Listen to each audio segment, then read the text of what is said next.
Well, hello, everybody, and welcome back to another Grayscale Gorilla podcast. I'm so happy you joined us today. Happy Monday. Happy day after Super Bowl.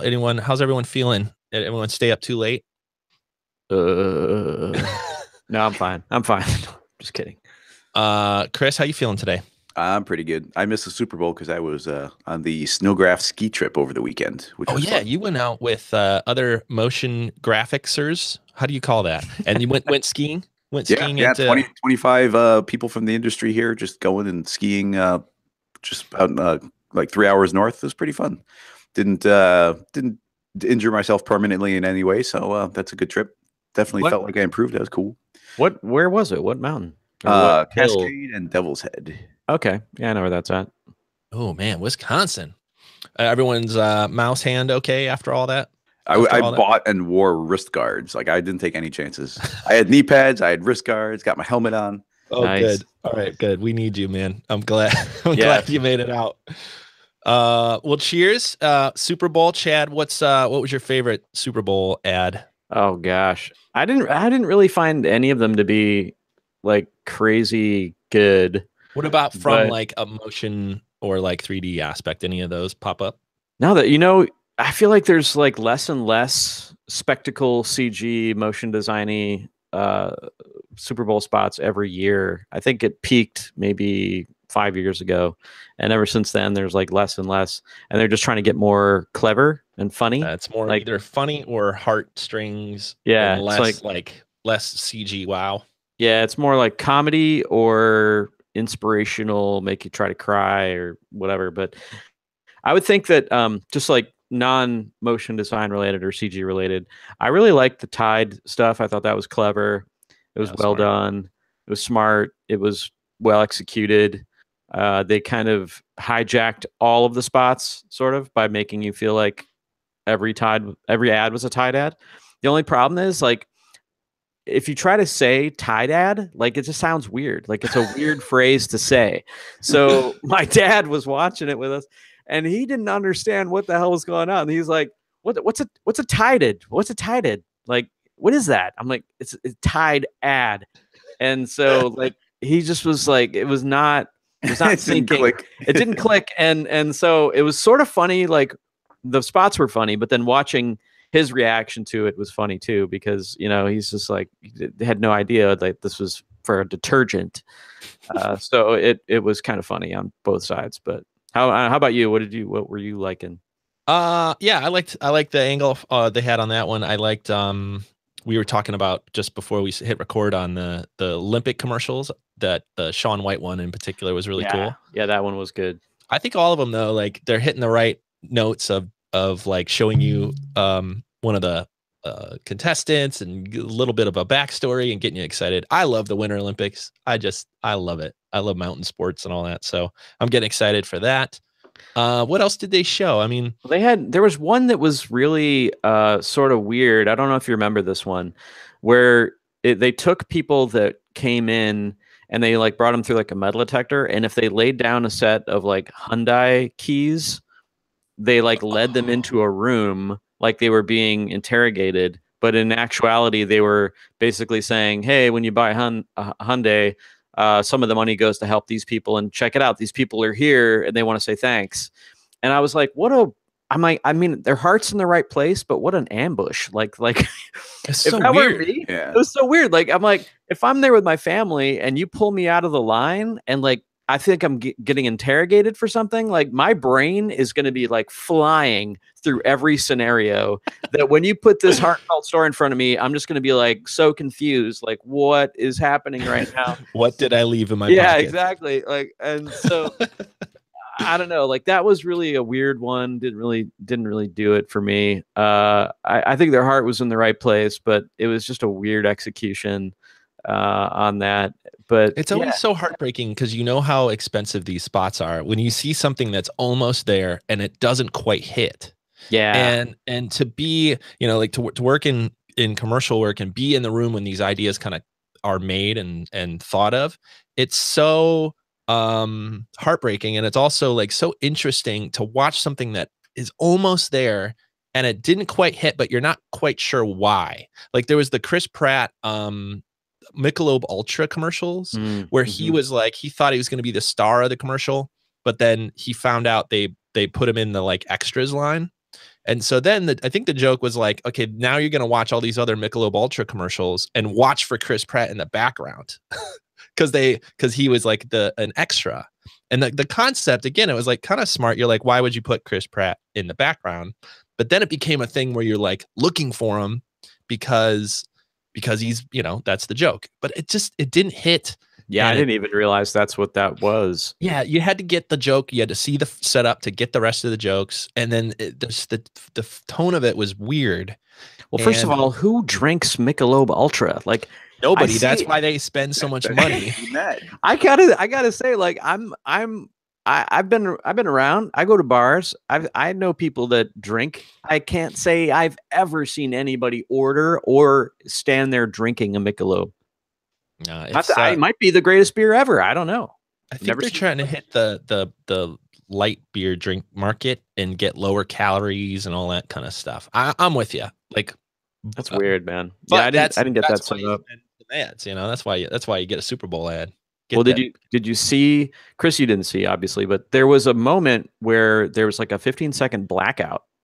Oh, I did see it on. I didn't see that in person. So during one of the commercial breaks, there was like 15 seconds of black, and I think if you're like me, everybody was looking for their remote, thinking the cat or the dog sat on the remote or something, and and I was like, oh my god, and I realized that it was just black, and somebody on Facebook was like, that 15 seconds of black cost someone $15 million. Yeah, somebody got their money back last night. Somebody got a call and some money back.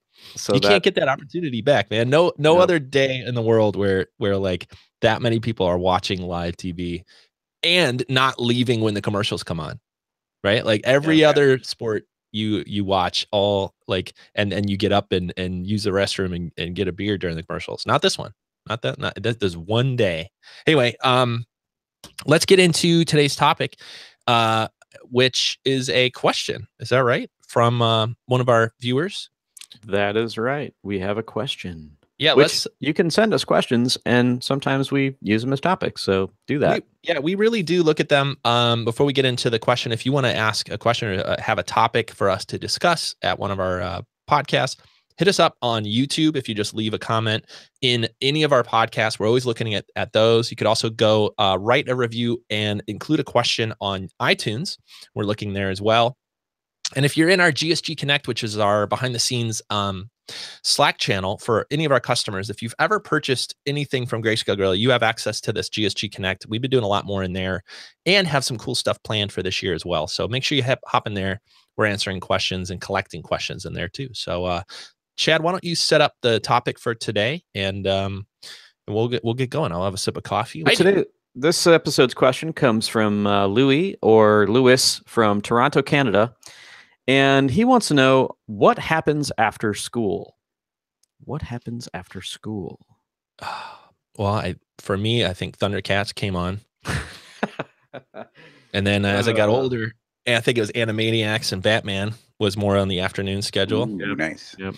But I'm probably getting this question wrong. It sounds like, you go to motion design school, you go to art school, you go to design school, you get out and wait, now what? Now what? Now the big question.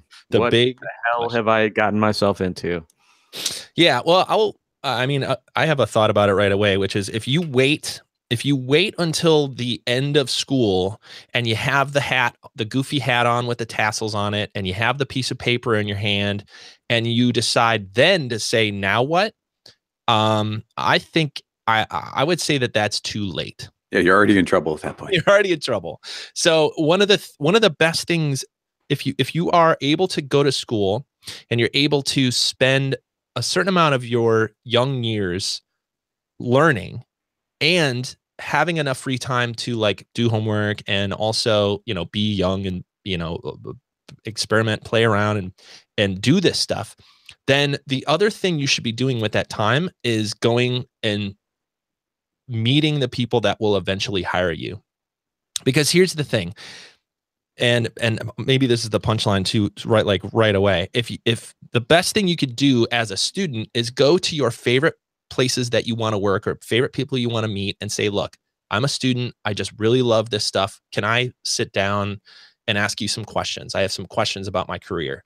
Can I buy you a coffee? Like, those are the times to buy somebody a coffee. Those are the times to ask if you could help and meet people.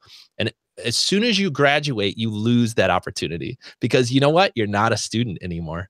You are now looking for a job. And that's a totally different feeling. That's a totally different email to send somebody and say, hey, can I buy you a cup of coffee? Because now it sounds like you're looking for a job, which you are, right?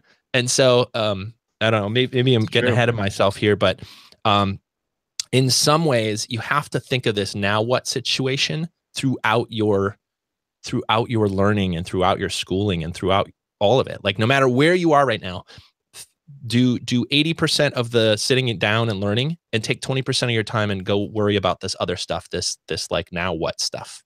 You went in a slightly different direction there than I thought you would. You're more talking about the motivation of like going out and meeting people, and you seem like you have biased motivation if you're asking after the fact. But I was just thinking that you kind of need a runway in which to like start shaking hands, meeting people, getting your name out there, passing out some business cards, like maybe showing your reel, like just being in somebody's roster, so that when the time comes, you've already met some people. And I actually get to have a lot of experience with this, like outside of my own personal one, but running the Chicago C4D meetup and seeing people at the Chicago Motion Artist Group. Like, there's quite a few students who come in, people who start coming in. They're like, oh, I heard about this thing. I wanted to start meeting some people and shaking hands. Well, I'm still in school, or, but along those lines, they can be maybe even recently out of school, but they're there meeting other people actively working. And a shocking number of these people end up getting into like into an internship or getting to do some freelance work for a company, like getting a desk, and then they get a full-time job. It happens all the time where people are kind of moving in and moving out and shaking hands.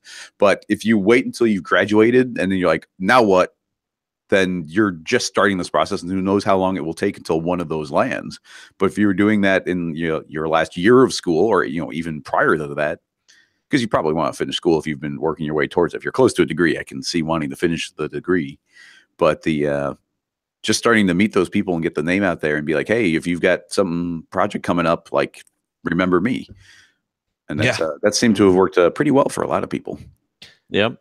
Well, Chad, you've hired people in the past. You've been in school, and you have a lot of experience with this too. What stands out to you as somebody that looks and is ready and prepared for the market? Like, who answered that question well for themselves of like, now what?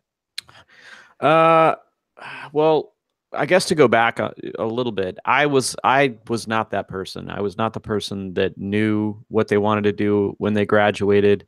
I was not the person that was aware of any groups. I was just like complete blank slate on graduation. I had no idea what the hell I was going to do.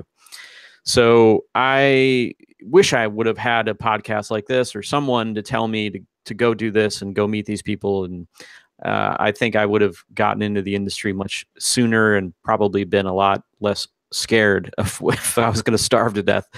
But getting back to what you just said, I would say that anybody that I hear about from other people, or I can tell is interested or a part of the, God, I hate using this word, scene, I guess would be the best word, wherever you are, whatever city you're near or whatnot, whatever group your city or your municipal areas around, CMAG for us, and also other meetups and things of that nature. If I hear about, I may not necessarily go myself, but if I hear other people working at the studio say, oh yeah, I met so-and-so, they came to this meetup, they seem really cool, you should talk to them, I think they'd be a good fit. Those are what I'm listening for, like other people sort of finding out, if I can't make it to a meetup, then maybe somebody else heard about this person. But yeah, mostly the same things you guys just said. People that are realizing that they need that runway, that they're going to go to these events in the hopes to meet someone, to get them the internship, to get them to even just know their name, know that they're out there available for freelance, what they specialize in, all these types of things. You just want to make yourself known. Go ahead.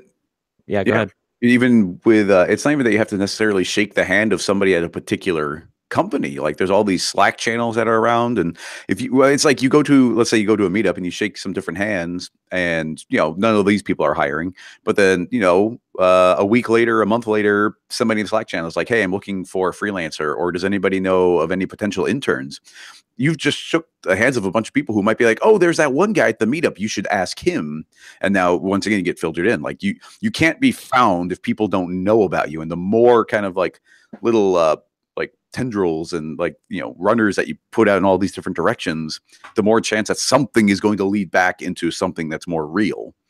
And also, I think they need something tangible to attach you to. So you can't just go to a meetup and say, hey, I'm Chad. Nice to meet you. I do motion design too. This is a cool meetup. You got to almost give them some context. Like, I'm Chad. I really like doing X, or I did a lot of this and I really want to do more of that. So that when they're thinking of someone for something, they can say, oh, that person I met does that. Let's go follow up with them. But just a little bit more context as to why they might remember you or why they should remember you is good. Yeah. If anybody asks you and they're like, so what part of this job are you trying to do? And you say everything, immediately everyone forgets you. You're immediately like, what? Well, that's not an answer. Like the way people meet and build relationships and have things in the back of their head, they like to put things in a bucket. And the more that you could say, look, I'm a fast learner, but I love X, and I just love, After Effects. I love Cinema 4D. I love particles. I love like mocap. Mocap's my thing. Like whatever. Compositing. Like pick the thing, because then they're checking that box off. I mean, it reminds me, it's such a dirty word, but this is marketing and branding. This is marketing and branding yourself so that when other people look for something, that you pop up in their head. And that's all that marketing and branding does, right? It's like we're talking about the Super Bowl, we're talking about commercials. Why do people spend all this money on a 30-second ad or a 1-minute ad or 15-second ad? It's because there's this huge audience of people that they want to get a message in front of that says, hey, when you're thinking about X, think about us. And so Coca-Cola keeps spending money on commercials because they're like, when you're thinking about being thirsty, you want to think about us. And, Tide just spent all that money on commercials that said, when you're standing in the aisle and there's 20 brands to choose from, you want to remember us and you want to pick us up. When you're about to call poison control, I want you to think, don't eat the Tide Pods. Yeah, there's actually a pretty good joke I saw online where it was like, oh, like the Tide's doing a good job doing a follow-up of this commercial after all that viral marketing about eating Tide Pods. They spent so much on, but to like follow all the way through it, what you want to do is be in someone's head so that when somebody goes, hey, I'm looking for a compositor, that they know this, they have this in the back of their head. You know what? I met this really cool person at this party, or somebody I just met knew a compositor that is looking for a gig, or you want to be in that brain space. Yep. And everybody's in that brain space too. Like when you go to an event, you may not even realize it, but when you're meeting people, you're looking for you're looking for ways to compartmentalize who you meet. You're looking for ways of connecting people to your world.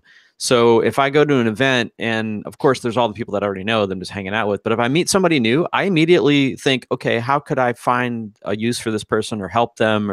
And that's just a natural sort of instinct I think a lot of people have. So be ready to answer that question. Like, where do you fit in to this person's world? And like, if you're looking for a job in motion design, trying to figure out, well, where do you work? Well, I work at XYZ. Oh, cool. I've been wanting to get in there. I do a lot of compositing. Do you guys ever hire freelance compositors? And if so, like, who do I talk to? Is there a producer I can email? And try to figure out how you could fit into their puzzle. And I think that you'll make an impact. They'll remember you, and then you'll get that call if something comes in or maybe a job comes up. Well, that's a lot of the world that we're super familiar with now, but I know that was not the case when like I was graduating or when I was starting to look around for work. Like when me and my friends graduated, we had the idea that we're going to essentially do a whole bunch of like freelance or even do like a little bit of our own business and try and gather things up. And we kind of got beat up in that for a little while until we're like, like, okay, we started looking for more real work. At the same time, we're all like working as waiters. We don't have a job in the industry. And then you just start sending out resumes and you're trying to like cold call companies. And there was no meetup. And I lived out in the suburbs. There was no meetup to go to. So like at that point, it was a lot of like just keeping an eye out on forums. Like these days it would be like just staying on a Slack channel and communicating with people. I mean, even that, like if you don't have a local meetup, which and a lot of places don't, but like there's still big Slack channels like all over the place of talking about different specific things, like going in there and being helpful, being talkative, not annoying, and having work and asking questions, like helping other people. Like people like all the time will go into a Slack channel and be like, hey, I need a freelancer, I need this, or does anybody know about this type of person? So, you don't even necessarily need these physical meetups. I mean, it's not viable for everyone to do that. And I mean, I think all of us have probably had times where it's just like sending out resumes, cold calling, like trying to get a portfolio together to talk to people. Like a lot of this even has a context of if you're going to give someone a business card at a meetup, you probably want to have a portfolio online somewhere and maybe a link to the URL, like just maybe they can get an idea of where that is. I remember when I graduated from college, I had no idea about anything. I was just so completely oblivious to all of it. They also colleges don't tell you at all what. No, like yeah. So we have a job fair there. That's what you get. Yeah, and so I went to the quote placement office, and I'll never forget this. I sat down. I'm like, so, are you going to help me find a job, or like, how does this work? And he was just like, yeah, so here. And he hands me a magazine. And it was an industry magazine, Chicago, like Post industry magazine. And he's like, here you go. Good luck. And I was like, I don't even know what you're handing me. What is this? Well, it's a post-production magazine. There's places in there that have like animation companies and, stuff like that. They might be able to help you. Or you might be able to smiling and dialing. And I was just like, what the hell is this? Like, I just paid all this money. You have an office that says placement on the outside, and all you're doing is handing me a magazine. That made me so angry. I'll just was so furious with that. And so I took this magazine and I had no idea what to do with it. I had no idea who to call, what companies were what the situation was in Chicago. And I was just so like lost, I guess. And there wasn't meetups and there wasn't that sort of stuff. There was parties and all that kind of thing, I'm sure, but I didn't know about them. I didn't even know where to begin. You don't have a context for that. No. If your story ended right now with you pulling up that magazine in like a frame and being like, but this magazine changed my life. Well, cut to 5 years later, I was in that magazine. Oh, bam. Ooh, nice. Bam. So that's how that was my my redemption right there. But I mean, up until that point, I had no idea. And it's not like I set out to be in that magazine either. It was like fell into the industry. You can hear my stories on another podcast, but ended up in Milwaukee, then ended up back in Chicago. And that's when I started working around post houses in Chicago and started to become a part of that industry. And in hindsight, I know why he gave me that magazine, because the reality was this teacher had absolutely no connection to the any place they could hire me. And his only advice was to go look at these companies. They might be able to hire you. I'm sure he was probably thinking he was doing his job, even though in my opinion, it was not. He was doing a crappy job. But, that's all. There wasn't like meetups and Slacks and things like that back then. So it was like, that's all he could do. But yeah, man, I mean, if just...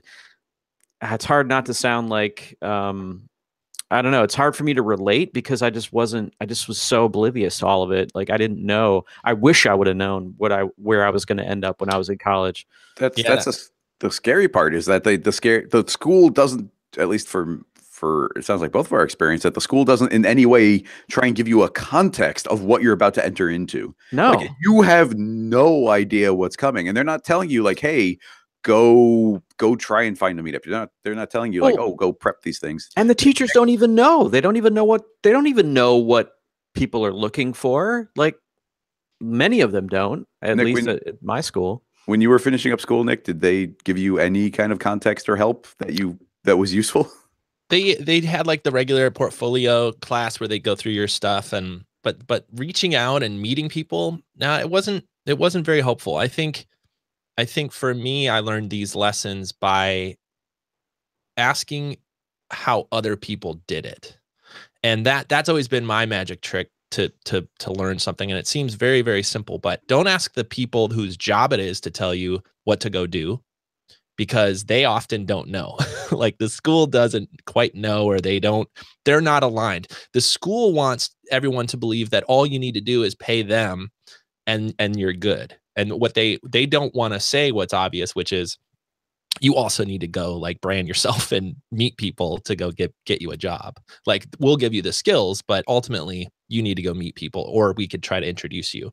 So it's not in their best interest to say like, yeah, look, we'll teach you the tech side, but look, if you're not personable or you're an asshole to work with, like, sorry, like we'll still take your money. They don't teach you how to get a job. They might teach you the skills when you land the job, but right. How to get the job. Yeah, so this is always this is a thing that you could try to bring to any problem you're trying to solve. Go find the people that are as close to your position as possible. Like they were just a student, or they just graduated, or they did this a year ago, and go ask them the specific process and how they got their job. This is why meeting people in the industry, not necessarily meeting the people that are hiring, but meeting the people that are like your peers and having a conversation with them and saying, what worked for you? How did you get your job? Because what you'll find, or at least what I found, was over and over and over again, nobody said, I gave somebody my resume and they hired me based on it. Or nobody said, I told them where I went to school and I was hired based on it.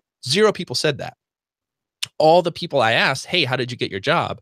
They responded like, oh, I knew somebody and like was a friend of a friend that knew that they were looking for an After Effects artist. And I just happened to be at the party the night before and I was introduced to so-and-so.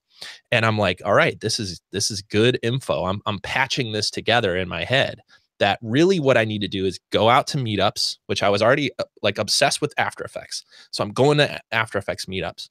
And I've told this story before, but every job I had, every freelance job I had, everybody I worked with for the next 5 to 10 years, it started from going to this After Effects meetup. And this is also true with meeting Chris, right? Like going to the Cinema 4D meetup. And it's over and over and over again, just to get back to my original story, every time I asked somebody how they got their job, it was always about relationships and meeting people and going to the right gig or to the right party or to the right forum or any of that stuff. None of it had to do with anything my school told me. And so that's where I decided to spend my time. I got online. I started hanging out on forums, half because I loved After Effects so much that I just had a million questions, but I also liked answering questions. So I happened to be there answering everybody's After Effects questions in mograph.net as much as I could. And in Creative Cow, but back in the day, answering stuff in Creative Cow, and either meeting people through that way or meeting people locally through the events. And people ask me all the time, hey, I don't have a local event. What do I do now? Well, Chris said it perfectly. Like there's all these Slack channels. You can go in and just help, just volunteer and help and say, let me try to fix your problem and show up and be a part of the community. That's really all it comes down to. Be a part of the community. And if your work isn't ready to be a part of the community, that's okay. You don't have to put up your reel if you're not happy with it yet. You can instead volunteer your time, help people, help set up a meetup. Like if your town can support a meetup and there's 5 or 10 people in your town, you start the meetup. What a great way to meet people. So anyway, all angles come back to people. People hire people. Algorithms don't. They don't go look at where you go to school. They don't go look at almost anything else other than, can you do the job? Are you good at it? And how do I know you? Because if somebody can bypass and I'm talking a lot here, it's a coffee situation. If anybody can bypass the resume process and just say, hey, do you recommend somebody, and ask a friend, that's way better. That's way better for everybody, right? They're getting a personal recommendation from a friend who they trust, and they can bypass this whole thing and go, hey, look, I trust you. Let's bring this person in and interview them. And if you can get in that conversation at all, then you're in the right place. Well, and that's where talking about Slack and these meetups comes in, because well, if you know, let's say you know literally one person in the industry, like you know your teacher and your teacher likes you. It's like, okay, that's one person who might give you a recommendation. But now you go into a Slack channel and you start answering questions all the time, and you're like an After Effects whiz, and you keep helping people with After Effects and doing all those things. Every time you do that, that's maybe another person who might recommend you. You go to a meetup, you shake some hands, and those are all now additional people who might recommend you. And it's really like building up a bigger and bigger collection of people who might recommend you. And there's a whatever, like 0.01% chance that any one of these is going to turn out, but you add enough of them together and one of them will work out. Yeah, I think that also too, you got to remember that if you're coming out of school and you want to get a job in motion design, you got to know who the players are. Like what shops do you admire? What shops do you want to go get a job at? Because you may not live near Chicago or LA or New York or whatever. So you may not be able to make it out to these things, and showing up in a Slack channel is great. And I think that's absolutely great advice. But the people in there might not be the people that can even get you a job, because they're not the producer, they're not the EP, they're not the people looking for people. So find the studios that you admire, that you want to work for. Find out how they hire freelancers, who's doing it, how they find out about them. How do you get on that list? How do you schedule a coffee? Maybe take a trip to LA or New York and try to meet a bunch of studios. We used to do these things called, people would do these all the time. People would show up for a studio tour. And they would, and a lot of times, a lot of people don't know this, is a little bit of an inside baseball. But if you just call a studio that you admire, let's just say, I don't know, Buck or somebody like that, and you say, hey, listen, I'm in town. Can I drop by for a studio tour? I'm a big fan. I'll be there between like 3:30 and 6. Most of the time, they'll say yes. And you'll show up, maybe you'll have an intern or maybe a production coordinator, or somebody will take you around and show you the place. We used to do these all the time at DK. And that is a great way to sort of get a lay of the land. Also, maybe hopefully talk to somebody that may have the power to bring you in on a freelance gig or maybe an internship or whatnot. But that little bit is great. And if you can take a trip somewhere and schedule 3 or 4 of these in that trip, then you just did a lot of great marketing for yourself. Yeah, that's a great way to do it too. And that brings me back to like I think you said it best. It's like a runway. You have to start that process early, because if you show up and instead say, hey, I'm looking for a job, can I come up and hang out? They're gonna say no. Right. Get out of here. Like, everyone's asking to work at this place, right? But if you could show up and do the tour and say, awesome, I always love your work, and hey, I'm graduating here in a few months. Do you mind if I run my reel past you? Like, connect with somebody at that place and go, hey, can I ask you, like, can I send you my reel and you could just critique it, or give me 2 things to change, or is there anything I could do to work at a place like yours? You don't have to say like, can you hire me? Just say like, look, I love your work. I love working at a place like yours. I want to eventually do that. Do you have any advice? Yep. Find that mentor. That people love to help students, right? People love to like be asked their opinion, right?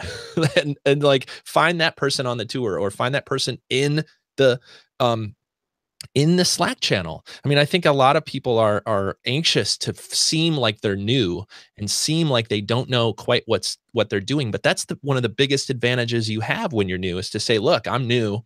I'm so in love with all this stuff, and I'm looking to learn. And that energy is like, people love to help that energy. People love that you're there asking questions. If you can help anybody else in that energy, people remember that. And if you end up being good at what you're doing, which you always have to end up being good. Like we're talking about all the meeting. Once you show up to this meeting, you got to have work that's good. You have to all the other stuff we're assuming that you're having here. But if you can line up all that and get the relationship, it's like such a no-brainer for so many hires, because they're like, look, I met you 2 years ago. You're not just some person that just showed up. There's like a relationship here. God, it's people hiring people. My gosh. I'm like working on this blog post right now. I want to get out. It's like, it all comes down to people. The things that you're making, the things, the commercial that you're working on, the relationship with the client, how you get the job, who you learn from. And this might be obvious to so many other people, but the way that my brain works, I have to remind myself every day that it's people. It is all people. And the more that we spend in front of a box, not engaging with people, I get worried. I get a little unhappy too, right? It's all people make you happy. People make relationships. People make like everything. And I'm working on this blog post right now. I hope will help kind of help people. Help people, but also say it in a more elegant way than eloquent way that I am right now. But especially early on, and even as your career grows, you have to spend at least a third of your time with the people side, right? Like you could sit and learn and be really great, but there's this thing I always call like being the best person in the basement is just not going to do your career any favors, right? Like you can sit and be so great and be so good at your work, but if you're not out meeting people, it's going to be hard. It's going to be really hard to continue. Yeah. I'm really sort of like still like wishing I could go back and like tell my younger self to do some of the things that we talked about here, because nobody tells you that stuff. I feel like when you're in school, you're in a bubble, and the school keeps you in that bubble. I don't even know if it's not every school. I think every school is different. My school kept me in a bubble, and I felt very much like, why wasn't I shown this world when I was in the bubble? Why did I have to wait until I was graduated to get shown these different industries and these different places that could potentially use my skills? I hope it's not like that for everyone listening. I hope that your school introduced you to the world of motion design and film and VFX or whatever it is that you're interested in, because that is great if they did that. Yeah, there's not. Oh man, it's frustrating.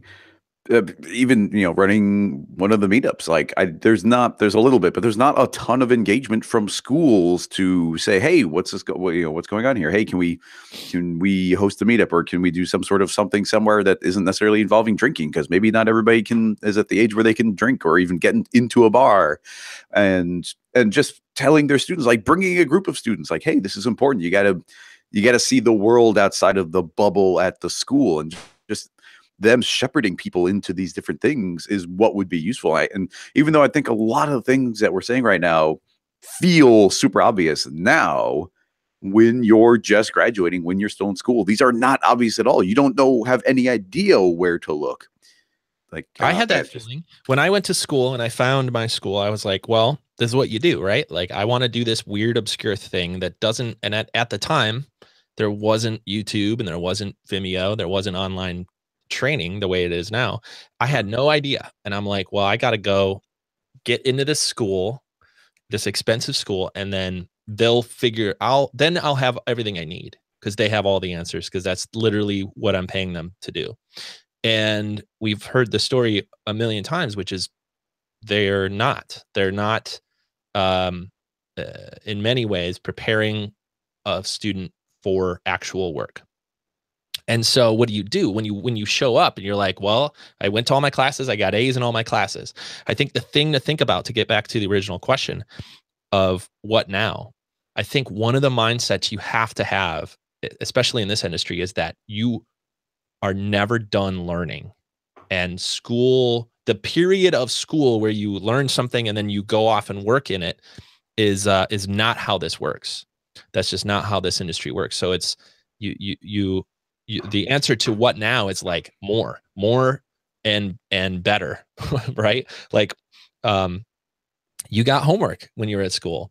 So if you're out of school and you're looking for the next thing to do, give yourself some homework, give yourself a project, get work, find a friend, learn how to work with people, work on something you love, and start to meet the people around that are hiring and or are working at a place where you want to work.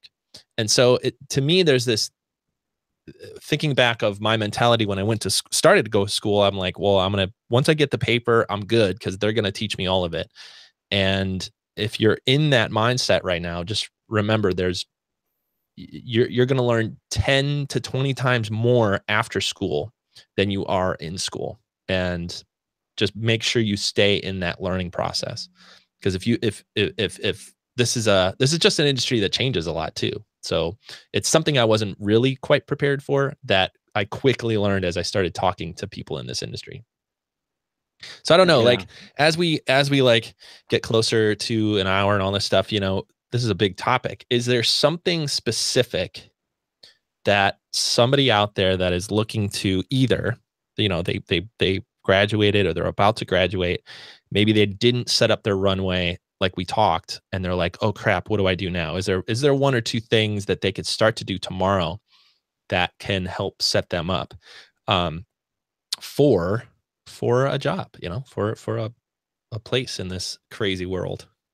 Well, literally everything we've been talking about, anybody can do at any time. It's just the sooner you do it, the better it will be. The more connections you've made, the more people that might recommend you, that might hire you.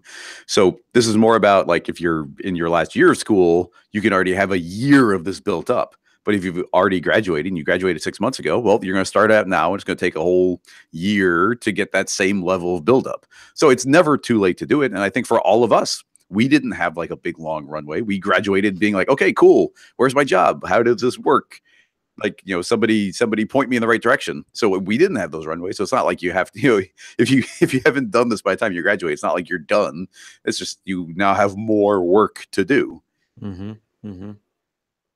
Yeah, I agree. I think you just gotta, for me, like whenever I'm faced with something like that, I just sort of try to absorb as much of it as I possibly can and start making lists. Okay, well, what is the reel that I made from school?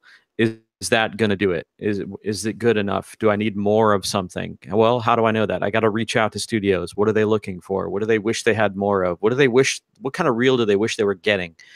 Make that reel. Okay, that reel's made. Okay, now I'm going to find out who to send it to. Who's the executive producer? Who's making the decisions at this studio, that studio? What groups can I be a part of? What Slacks can I, just start really compartmentalizing it down into actionable items that you can start to execute. That's how my brain works, and that's how I would start attacking it. But at the end of the day, like Nick said, it's people. So try to prioritize everything that puts you in front of as many of those people as possible to the top of that list and make those things happen. Now, just because you know somebody doesn't mean they're automatically going to give you a job. You actually have to be good at what you do. You have to actually be good at this stuff. And if you're not, and you're the nicest person in the world, it's just, it's great that you're nice and you're really easy to work with, but if you can't do the job, you're not going to get the job. So that's also a really important factor. You can't just meet people. You actually have to be able to show them that you can do it. So just start tackling those things and work. Be willing to put in the work. Yeah, I think for me mentally that made sense, and hopefully this kind of ties some of it up, is that branding marketing thing that I mentioned earlier. Because as an animator, especially in Chicago, it's a lot of commercial work. I realized that many of the skills I needed to learn to be hireable was not just how to keyframe, but how to really think to grab people's attention. How do you animate to grab people's attention, right? That's really a lot of times why you're getting hired. How do you put the brand in its best light? How do you put the logo in the screen and make it beautiful? How do you impress the client and also impress the other viewers that are watching this piece of media, whether it's on TV or on a billboard or whatever, right? So when I started learning those skills and learning design skills and learning commercial skills, I thought, well, hey, this also works for me. Like I'm the brand, right? So I started making like my own website, came up with Creamy Orange was my weird little brand, and then I made my own little logo and I made my reel. And I started treating myself like a brand. Like, okay, well, what does my brand stand for? Well, it's a little goofy and there's bright colors and there's silly jazz music, like, like lounge jazz from like the 50s and 60s. I started building my own brand for my stuff, my work. And whenever I had time to work on my own work, I would make sure that it was in that style, right? It felt a part of that. And the more that I added to that, and the more I was able to show people, this is me. Now I can help you do whatever you need, but also you need to understand this is what I'm bringing to it. That connected with people. I feel that connects with people. They're like, I get where this kid's coming from. Well, your reel showed up on our desk. I told you the story, right? Right. Well, this might be helpful. Like how did because Digital Kitchen was the first place that called when I freelanced for Digital Kitchen when I was still in school because of probably this story, right, Chad? No, I saw your reel come across our desk at Optimus. This that's right. Way before that. And it was funny, like it came across and like at that time, MK12 was like the hottest looking sort of stuff out there. And we weren't getting any reels that even understood what that was and understood that aesthetic. And then your reel came along and it didn't have like a name per se, but it was called like Creamy Orange. So it was immediately like, whoa, that's different. Like, what is this? Is this a company? Is it a person? Like, what's the deal? And then you watch it and it's obvious that it's not, it was somebody new to the industry because there wasn't a lot of like, things that we'd recognize on TV and stuff like that. But it was really good. And it was really, everything was MK12. Like everything was just so MK12 that you were just like, how is this guy not working at MK12? Like, and it was so fresh at that time because everybody was just kind of getting turned on to MK12, but nobody was really able to do it. Nobody was able to like produce that work. And so your reel came in and it looked like it was straight off of their website.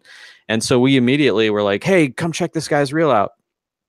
And we had no idea who you were, where you're from, whether or not you were out of school, in school, none of that mattered. It was just that you had this fresh perspective, this fresh reel that got our attention. Now, we weren't in any position. I think we may have brought you in for an interview. I can't remember there, but I think at that time you had already agreed to a position at Somersault, and I hadn't gotten the Somersault yet, or I was in talks with them, and I think we got there at the same time. But yeah, it was this thing, like when I got the Somersault and they were like, oh, and so I got there to head up their CG division, and they were like, we just hired a motion designer too, and he's really good. And I was like, really? Like, is his name Creamy Orange? And they were like, oh, you know this guy? And I'm like, oh my God, that's amazing. We just looked at his reel and like, yeah, that's great. So it was like this serendipitous moment where we got to work together there. And yeah, I mean, it came down to, you had the most unique way at the time. I think now it's pretty common, but at that time it was really unique to have someone brand themselves with a name and an aesthetic and an ownable look. That was brand new at that time, which is why I think your reel got passed around so much.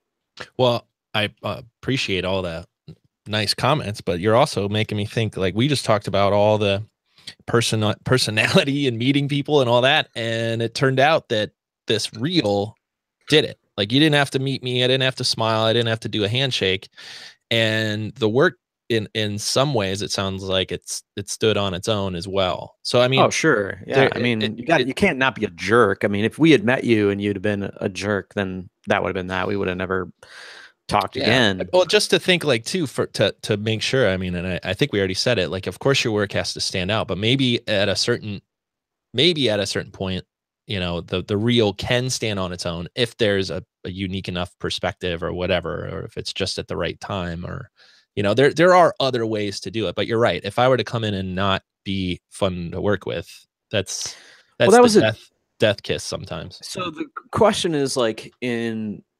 now, what would that reel have to be for that same scenario to happen? What would that reel have to be now?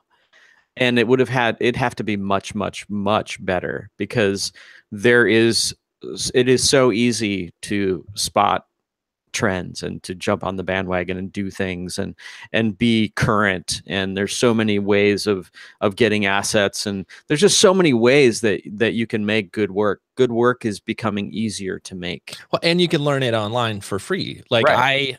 I had to figure this out on my own in a lot of ways, and through mentorships and people I met, you know, in Chicago, and like getting VHS tapes to teach me After Effects. So it's like, yeah, now, like, just so we could get a clear timeline, all the reel and everything I sent out was before YouTube was even around. Like, Oh yeah. so, Yeah. so now, yeah, you have access to all this training and all these styles. So yeah, I can imagine it's a lot harder now to maybe stand out. It's hard. It's hard to stand out. And I think that if I'm at a studio and I'm looking to fill a specific need, I want specialists. I want somebody that is a really great compositor, really great designer, really great character animator, character rigger, particle person to help me solve a very specific problem in front of me. For something staff, something more permanent, I think you're willing to sort of dig deeper and try to find the right cultural fit, the right personality, the right talent level for sure, the reel, absolutely. But you're willing to forego some of that on the reel and be able to see the potential in 5 years. Whereas the freelance hire needs to be like hitting on all cylinders right out of the gate. So it's a bit different. Does that make sense? Yeah. Yeah.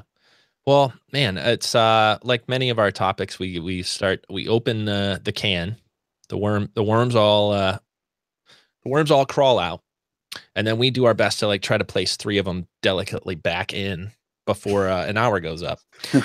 And then we always wrap with a weird metaphor.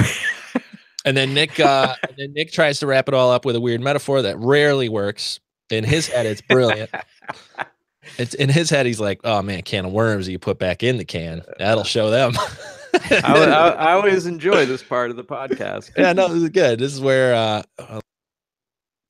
Oh, we lost. Oh, Nick. he's gone. He'll be back. He probably closed his. Let me finish the metaphor for him. The cans get put away, and then the worms. What? The worms die? Is that what happens, Chris? I think you go fishing. Okay, you go fishing. Take the worms. Yep. Go fishing. And that goes in. And once again, even with the demo reel thing he was talking about, like that's just almost like another handshake. Your demo reel is a handshake you've got out in the world. Right. So that by itself can get you a job, but it's just like one of those avenues. Yeah. It's just one facet. It's a multifaceted thing. And I think that's the thing to remember is that there's not everybody has a different story. You ask anybody how they got into this industry, you probably won't get the same story twice. Because it's never the same. It's always it's part luck, it's hard work, it's stick-to-itiveness, which I wish I need a better word for that phrase. What's a good word for that? I don't know. I'll figure it out by the next time. Nick would have a good word for it. But and I mean, even that, like you got to take even all of our advice with a grain of salt when it comes to this, because it's constantly changing. It might be different in a different area. It might be different in a different country. It could be different depending on the type of people you have around you. When you think about what Chicago looked like 10 years ago, like there's all these gigantic studios, there was all these giant industry parties, there wasn't so much in the way of meetups, Slack wasn't a thing, YouTube and tutorials weren't the thing, people were on online forums. Like it's a very kind of different landscape, and now there's very few big industry parties, but there's lots of motion graphics meetups, and lots of people know each other now. And I'm sure it's probably going to be different in 5 years too. I mean, it just changes so fast and constantly is evolving. Constantly. Yep. So, well, I think we pretty much answered the question a few different ways. What do you think? I'm happy with it. Yeah. So, well, it looks like Nick might have had some technical malfunctions, so we'll go make sure that he's okay. But we'll go ahead and wrap the episode up for today. Thanks to everybody for listening and tuning in. As always, make sure you leave us a comment, ask us a question that we can hopefully answer on the next episode. And I guess we'll see you on the next one. Yep. Thanks for watching, everybody. Bye, everybody.